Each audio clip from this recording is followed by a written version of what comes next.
સમગ્ર ગુજરાતમાં સાબરકાંઠાના હિંમતનગર ડેપો ઈ પાસની શરૂઆત કર્યાના પગલે ગુજરાતભરના હજારો વિદ્યાર્થીઓને વ્યાપક ફાયદો થયો છે।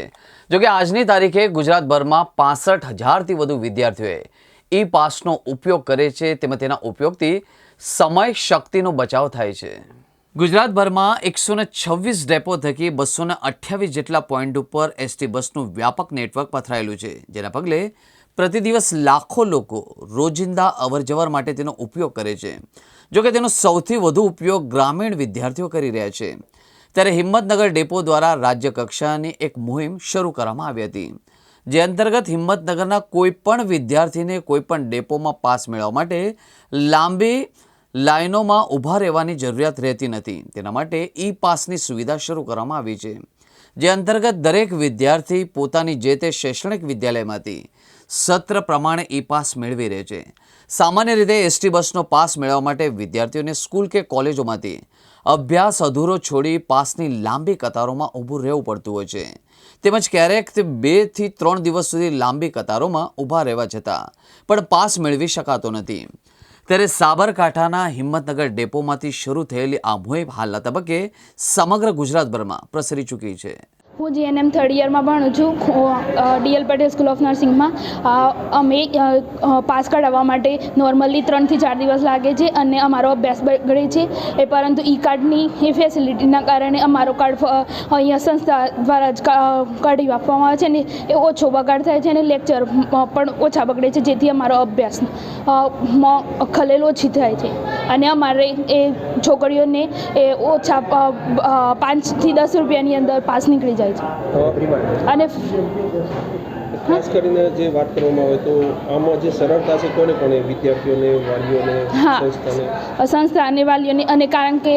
જો વધારે દિવસ પાસ ના મળે તો ઘરે જાય તો વાલીઓને પણ પ્રોબ્લેમ થતી, એ પ્રોબ્લેમ ઓછી થઈ છે। હું એકલાથી આવું છું, ડીએલ પટેલ કોલેજમાં અભ્યાસ કરું છું, જે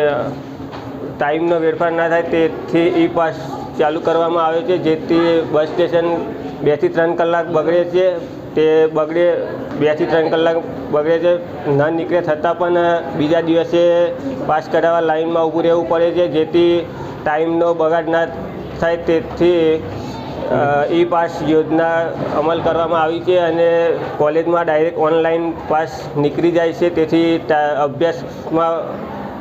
ટાઈમનો બગાડ થતો નથી। ઈ પાસ યોજના જે શરૂ કરવામાં આવી તેનાથી વિદ્યાર્થીઓને ઘણો ફાયદો થશે। અમારી જ સંસ્થાની વાત કરીએ તો અમારા ત્યાં પહેલાં વિદ્યાર્થીઓને ત્યાં જઈને લાઇનમાં ઊભા રહીને પાસ નીકાળવા પડતા હતા,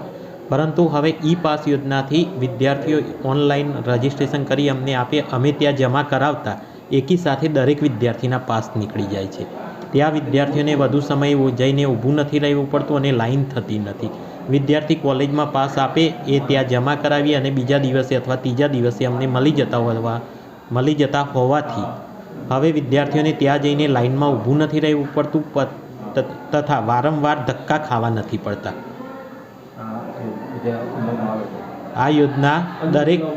દરેક જિલ્લામાં અમલમાં આવે તો વિદ્યાર્થીઓની એસટી ડેપો ઉપર જે વધુ લાઈન થાય છે એ નીકળી જઈ શકે। અમારા વિભાગીય નિયામક સાહેબશ્રી તેમજ જિલ્લા શિક્ષણ અધિકારી સાહેબશ્રીની માર્ગદર્શન હેઠળ સૌથી પહેલાં તો અમે અમારા હિંમતનગર વિભાગના તાબા હેઠળના ડેપો 8 ડેપો આવેલા છે, તેઓના ડેપો મેનેજરશ્રી સાહેબ શ્રીઓ તેમજ સત્ર ચાલુ થાય પહેલાં અમે ઈડર ખાતે અને પ્રાંતિજ ખાતે ઈ પાસ સિસ્ટમ વિશે 2 સેમિનાર આયોજન કરેલું કે ઈ પાસ કઈ રીતના સરળતાથી નીકળી શકે, વિદ્યાર્થીઓનો સમય પણ ન બગડે અને ભણતર પણ ન બગડે, તે હેતુથી અમે સેમિનારનું આયોજન કરેલું હતું। ત્યારબાદ સત્ર ચાલુ થયે અમે ડેપો ખાતે તમામ સ્કૂલો એટલે જે મોટા મોટા કેમ્પસો છે જેના પાસ નીકળતા ઓછા હતા ઈ પાસથી, એઓના સંપર્ક કર્યો, સંચાલકશ્રી, આચાર્યશ્રી સાથે ને પૂરતું ગાઈડલાઈન આપી અને ત્યારબાદ તેઓ દ્વારા સ્કૂલમાં જ ઓનલાઈન એન્ટ્રી કરી, સ્કૂલમાં જ કલેક્ટ કરી અને ડેપો ખાતે એકસાથે આપી અને ડેપો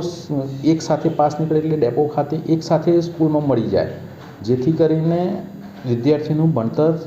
એકદમ સલામતીપૂર્વક અને વાલીને પણ એકદમ શાંતિપૂર્વક હાશકારો થાય, એટલા માટે સૌથી આયોજન કરેલું હતું। વધુમાં જે અમારા જે કોર્પોરેશનમાં જે પાસ પાસ નીકળેલા છે 17,460 પાસ નીકળ્યા છે હાલમાં, અને જેમાં હિંમતનગર વિભાગ અત્યારે હાલમાં કોર્પોરેશનમાં પ્રથમ ક્રમે પાસમાં આવેલું છે. એમાં વિદ્યાર્થીનીઓ પાસ સરકારશ્રીની ગાઈડલાઈન મુજબ ફ્રી પાસ આપવામાં આવે છે, જે ગામડેથી સિટી તરફ આવે છે, અને વિદ્યાર્થીઓના પાસ જે છે એ કન્સેશન મુજબ તેઓને નિયમ અનુસાર કાઢી આપવામાં આવે છે.